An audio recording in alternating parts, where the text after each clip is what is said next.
नमस्कार। लोकसभा चुनाव को लेकर नए आंकड़े सामने आ रहे हैं और नए आंकड़ों के हिसाब से 2024 में किसका पलड़ा भारी नजर आ रहा है, क्योंकि काफी कुछ बदलाव अब देखने को मिला है। और यहां पर बात की जाए तो इंडिया गठबंधन में जो टूट हुई है उसके बाद क्या कुछ आंकड़ा बनेगा, लेकिन जिसका से अब बड़ी खबर सामने आ रही है उसके बाद कहीं ना कहीं यहां पर 2024 में किसको कितनी सीटों पर जीत मिलेगी। आज अगर लोकसभा चुनाव होते हैं तो 543 सीटों को लेकर जो सर्वे है उस हिसाब से किसका पलड़ा भारी नजर आ रहा है।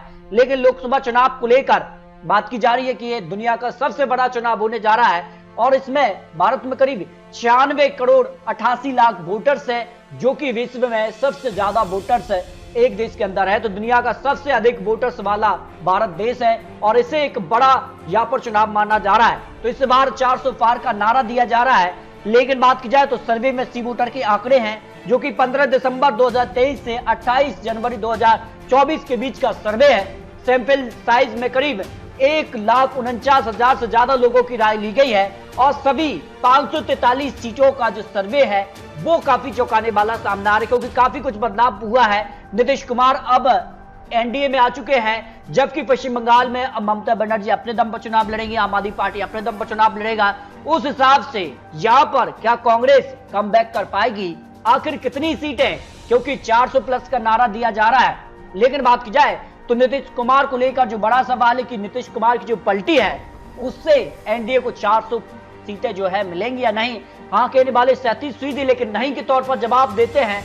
यहाँ पर 48% लोग मान रहे कि नहीं, 400 पार का नारा पूरा नहीं होगा, क्योंकि नीतीश कुमार का vote share Bharatiya Janata party में जुड़ेगा। लेकिन नीतीश कुमार को जबरदस्त नुकसान यहाँ पर उनकी पार्टी को होने जा रहा है। तो ऐसे में बात की जाए तो क्या बार बार पलटी से नीतीश की छवि खराब हुई है? हाँ कहने वाले 71% लोग आ जाते हैं, नहीं कहने वाले मात्र 17%, यानी सीधे तौर पर छवि खराब हुई है और उसका नुकसान आने वाले विधानसभा चुनाव और लोकसभा चुनाव में होने जा रहा है। और जो बिहार के प्रशांत किशोर उनका दावा है कि नीतीश कुमार 5 सीटों से भी कम सीटों पर समटने जा रहे हैं। तो किसके दावे और किसके वादे में कितना दम है, इसको लेकर महत्वपूर्ण आंकड़े। लेकिन इंडिया से नीतीश के जाने का जिम्मेदार किसे माना जा रहा है? नीतीश कुमार को ही 44% लोग खुद जिम्मेदार मान रहे हैं, क्योंकि जो चाहती उनकी कि बड़ा पद उनको इंडिया गठबंधन में मिले, पीएम चेहरा उनको घोषित किया जाए, संयोजक पद दिया जाए, इसके अलावा ज्यादा सीटें बिहार के अंदर उनको लड़ने के लिए दिए जाए, इस तरह की कई यहाँ पर जो है इच्छाएं थी, वो इच्छाएं पूरी नहीं हुई। तो इस तरह से वो उन्होंने एक बड़ा यहाँ पर कदम यहाँ पर उठाया, इस तरह का लोगों का कहना है। और कांग्रेस के लिए भी 21% लोग जिम्मेदार मान रहे कि कांग्रेस कहीं ना कहीं उनको उनके मुताबिक यहाँ पर जो है पद नहीं दे रही थी, क्योंकि ज्यादातर अगर तैयारी की गई है तो नीतीश कुमार ने ही इंडिया गठबंधन को एक साथ लाने का प्रयास किया था। आरजेडी 13%, बीजेपी इसके लिए 15% जिम्मेदार मान रही है।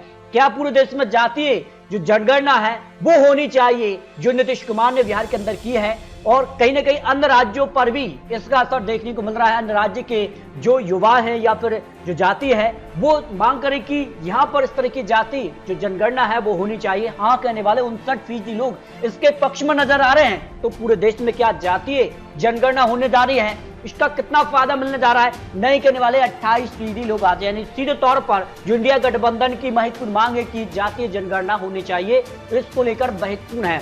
लेकिन बीजेपी ने से केवल 4 जाति ही बताई हैं, जिसमें गरीब, महिला और अन्य यहाँ पर जो है मुद्दे रहे। लेकिन महाराष्ट्र की अगर बात की जाए तो महाराष्ट्र को लेकर सबसे पहला ओपिनियन पोल यहाँ पर जारी किया है। सी वोटर का सबसे लेटेस्ट सर्वे 2024 यानी जनवरी का जो सर्वे है उस लिहाज से महाराष्ट्र में 48 लोकसभा सीट है। उत्तर प्रदेश के बाद सबसे बड़ा राज्य अगर बात की जाए लोकसभा चुनाव के लिए तो महाराष्ट्र से आती है 48 लोकसभा सीटें और सबसे ज्यादा महाराष्ट्र में उथल पुथल देखने को मिली है। एनसीपी और यहाँ पर बात की जाए शिवसेना 2 धड़ में बढ़ गई है। तो महाराष्ट्र में 6 पार्टियां हो जाती हैं और 3 पार्टियां एनडीए, तो 3 पार्टियां इंडिया गठबंधन के तौर पर चुनाव लड़ेंगी।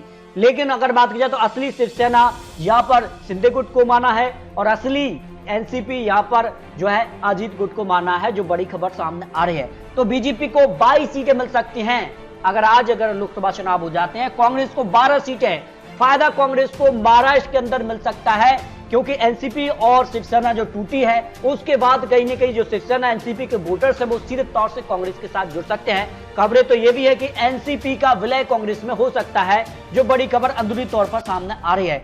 शिवसेना, उद्धव गुट और एनसीपी को 14 सीटें मिल सकती हैं, इनके पक्ष में 0 सीट जा रही है। यानी सीधे तौर पर अगर बात की जाए तो 22 सीटें बीजेपी प्लस गठबंधन के लिए, जबकि कांग्रेस और यहां पर शिवसेना, उद्धव गुट और एनसीपी यहां पर जो है शरद पवार के लिए 14 सीटें, यानी सीधे तौर पर 26 सीटें यहां पर जा सकती है। और यहां पर बात कीजिए तो बीजेपी को नुकसान दिखाई दे रहा है, क्योंकि यहां पर बात कीजिए 2019 के अंदर 41 सीटों पर भारतीय जनता पार्टी प्लस है यहां पर शिवसेना को जीत मिली थी, लेकिन इस बार सीधे तौर पर करीब यहां पर 20 सीटों का नुकसान दिखाई दे रहा है।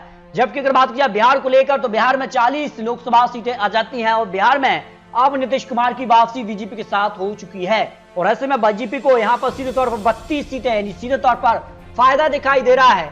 यानी जो नीतीश कुमार का नुकसान था उसकी भरपाई बीजेपी कर रही है, क्योंकि एक तो अपना वोट बैंक सीधे तौर पर बचाएगी, साथ ही जेडीयू का जो वोट बैंक है वो भी अपनी तरफ शिफ्ट करेगी। इससे बीजेपी की जो 32 सीटें आ रही हैं, हालांकि जेडीयू को उतनी सीटें नहीं मिलेंगी जो 2019 के दौरान उनको मिली थी। 16 सीटें जेडीयू को मिली थी, 17 सीटों पर भारतीय जनता पार्टी ने जीत हासिल की थी, 40 में से 39 सीटों पर जीत हासिल की थी, लेकिन इस बार 40 की 40 का दावा किया जा रहा है। लेकिन जो आंकड़े हैं, कांग्रेस को 1 सीट मिल सकती है, आरजेडी लेफ्ट को 7 सीटें जा सकती है, नहीं करीब 8 सीटें जा रही हैं गठबंधन को, और यहां पर बीजेपी प्लस के लिए 32 सीटें, यानी फायदा नीतीश कुमार का भारतीय जनता पार्टी को मिल रहा है। जबकि अगर बात की पश्चिम बंगाल के लिए तो 42 लोकसभा सीटें आती हैं। पश्चिम बंगाल में सीधे तौर नेट टू नेट फाइट क्या टीएमसी वर्सेस बीजेपी हो पाएगी, लेकिन इसके संकेत कम ही दिखाई दे रहे हैं, क्योंकि कांग्रेस अब यहां पर दावा करी कि वो अपने दम पर चुनाव लड़ेंगे। ममता बनर्जी ने पहले ही अनाउंसमेंट कर दिया है कि 42 सीटों पर वो अपने दम पर चुनाव लड़ेंगी। अगर कांग्रेस चाहे तो 2 सीटें वो दे सकते हैं, लेकिन कांग्रेस 2 सीटों पर मानने को तैयार नहीं है, क्योंकि वर्तमान में कांग्रेस के पास 1 ही सीट है और ऐसे में 1 सीट ही वो बरकरार रख पाएंगे। टीएमसी को 22 सीटें, भारतीय जनता पार्टी को 19 सीटें, 1 सीट का फायदा भारतीय जनता पार्टी को पश्चिम बंगाल में देखने को मिल सकता है, जो लेटेस्ट आंकड़े सामने आ रहे हैं। लेकिन अगर बात की जाए तो कांग्रेस यहां पर जो है चुनाव न लड़कर टीएमसी वर्सेस बीजेपी चुनाव हो जाता है तो फिर टीएमसी को और फायदा मिल सकता है वोट शेयर के लिहाज से, फिर यहां पर टीएमसी का आंकड़ा बढ़ सकता है, जो आंकड़े बढ़ना है। जबकि उत्तर प्रदेश सबसे महत्वपूर्ण राज्य माना जाता है, उत्तर प्रदेश में भी काफी हलचल देखने को मिली है। समाजवादी पार्टी से आरएलडी अलग हो चुकी है, खबरें और भी निकलकर सामने आ रही कि समाजवादी पार्टी को और भी विधायक टूटेंगे, क्योंकि जिस कार की हलचल दिखाई दे रही है उसका नुकसान समाजवादी पार्टी को देखने को मिल सकता है। फिलहाल भारतीय जनता पार्टी अपनी दम पर 70 सीटें, अपने दल को 2 सीटें मिल सकती है, समाजवादी पार्टी को 7 सीटें, कांग्रेस को 1 लोकसभा सीट की संभावना दिखाई दे रही है। लेकिन सोनिया गांधी की बड़ी सीट रायबरेली की वो अब चुनाव नहीं लड़ेंगे, क्योंकि यहाँ राजस्थान के लिए उन्होंने यहाँ पर राज्यसभा के लिए फॉर्म भर दिया है।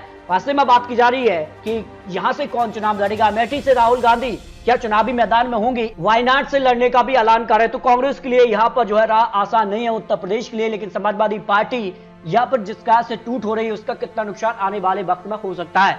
उत्तराखंड की 5 सीटों में से 5 सीटों पर भारतीय जनता पार्टी को जीत का अनुमान यहाँ पर दिखाई दे रहा है। पंजाब में खेला हो सकता है, पंजाब में फिलहाल यहाँ पर 0 से 2 सीट पर भारतीय जनता पार्टी 2019 में 0 सीट रही थी और इस बार कांग्रेस को 5 सीटें मिल सकती हैं, यानी 3 सीटों का नुकसान दिखाई दे रहा है। आम आदमी पार्टी को 5 सीटें, 4 सीटें प्लस कर रही है, यानी सीधे तौर पर आम आदमी पार्टी कांग्रेस यहाँ पर जो है अलग अलग चुनाव लड़ेंगी, जो खबर सामने आ रही है, क्योंकि अपने दम पर अनाउंस किया है कि अपने दम पर चुनाव लड़ेंगे। अकाली दल को 1 सीट की संभावना दिखाई दे रही है। सीधे तौर पर बात की जाए तो फिलहाल अगर इंडिया गठबंधन के तौर पर चुनाव लड़ती है यहाँ पर आम आदमी पार्टी कांग्रेस, तो सभी यहाँ पर करीब 12 सीटों पर इनका पलड़ा भारी हो सकता है। 1 सीट अकाली दल के पक्ष में जा सकती है। जबकि आंध्र प्रदेश के लिए 25 लोकसभा सीटें आती हैं। वाईएसआर कांग्रेस पार्टी को यहाँ पर 8 सीटें मिल रही हैं। टीडीपी को इस बार 17 सीटें और अन्य के पक्ष में 0 सीट जा रही है। सीधे तौर पर इस बाद जो है तेलुगु देशम जो पार्टी है वो बड़ा फायदा यहाँ पर ले सकती है, 14 सीटें प्लस कर सकती है। 2019 में 3 सीटें थी, लेकिन इस बार करीब 14 सीटें उनके पक्ष में जा रही हैं, जबकि 14 सीट का नुकसान वाईएसआर कांग्रेस पार्टी को दिखाई दे रहा है। यानी सीधे तौर पर वाईएसआर कांग्रेस और टीडीपी के बीच ही यहाँ पर कड़ी टक्कर देखने को मिल सकती है।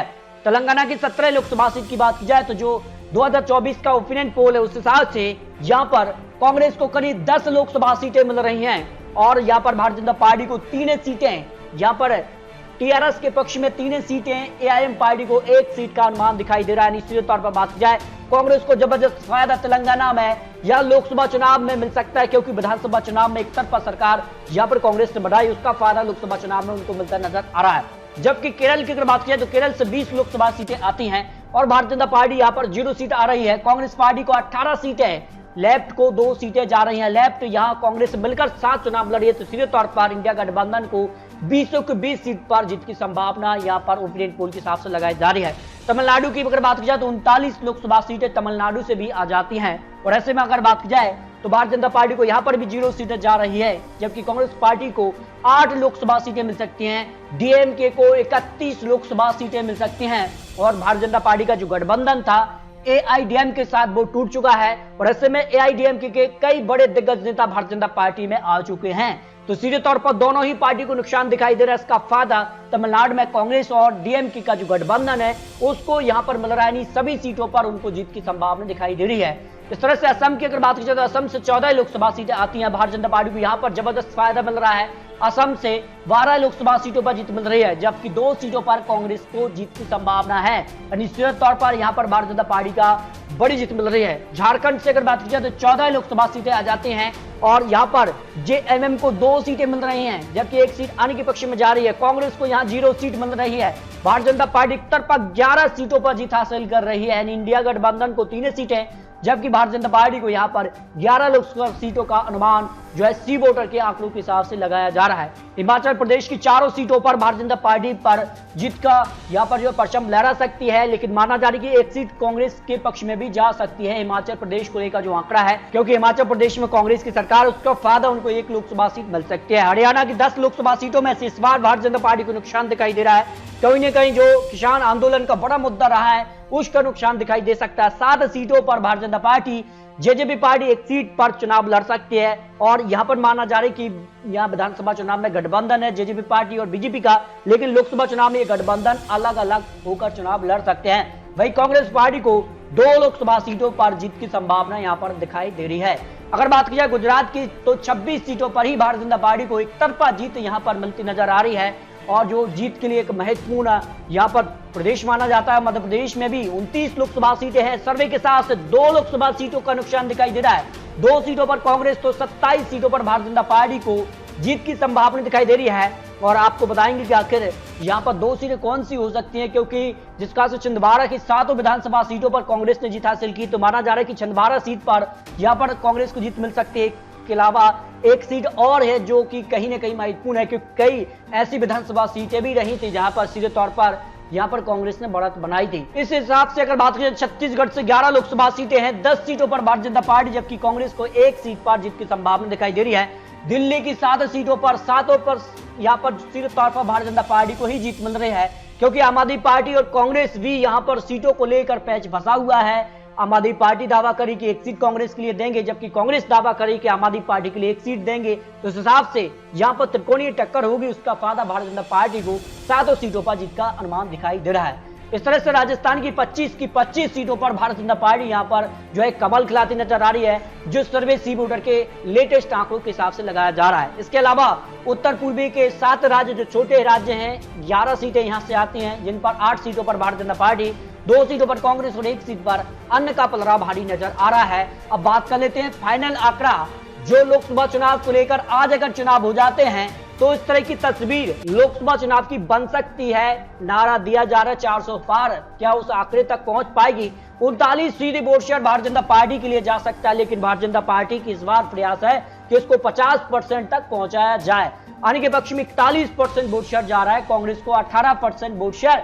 लेकिन सीटों की बात की जाए तो फिर भारतीय जनता पार्टी को 304 सीटें जा रही हैं। उस लिहाज से भारतीय जनता पार्टी को पूर्ण बहुमत की सरकार एक बार फिर बन सकते हैं मोदी सरकार, क्योंकि 272 पर बहुमत का आंकड़ा मिलता है। उस बहुमत के आंकड़े को भारतीय जनता पार्टी अपने दम पर हासिल कर रही है। एनडीए का आंकड़ा अलग आ जाता है, इनके पक्ष में 168 सीट, कांग्रेस को 71 सीटें जा रही हैं। और अगर गठबंधन की बात की जाए तो गठबंधन में एनडीए गठबंधन को 335 सीटें और इंडिया गठबंधन को 166 सीट, आने के पक्ष में 42 सीटें जा रही हैं। बात की जाए तो अपने दम पर बहुमत का आंकड़ा यहां पर मिलता नजर आ रहा है, जो यहां पर बात की जाए सी वोटर इंडिया टुडे का सबसे लेटेस्ट सर्वे यहां पर 2024 को लेकर सामने आ रहा है। उस हिसाब से अगर बात की जाए तो यहां पर हलचल काफी दिखाई दे रही है, अपने अपने जीत के दावे किए जा रहे हैं। हर राज्य को लेकर आपको महत्वपूर्ण विश्लेषण दिखाई कि किस राज्य में किसका पलड़ा भारी हो सकता है। लेकिन आपको क्या लगता है लोकसभा चुनाव को लेकर अपने रख सकते हैं? आखिर 2024 में मोदी या महागठबंधन आखिर 543 सीटों के लिए किसको कितनी सीटों पर जीत मिल सकती है, इस पर अपने रख सकते हैं। मिलते हैं दोस्तों और लेटेस्ट और महत्वपूर्ण विश्लेषण के साथ, तब तक के लिए जय हिंद, जय भारत।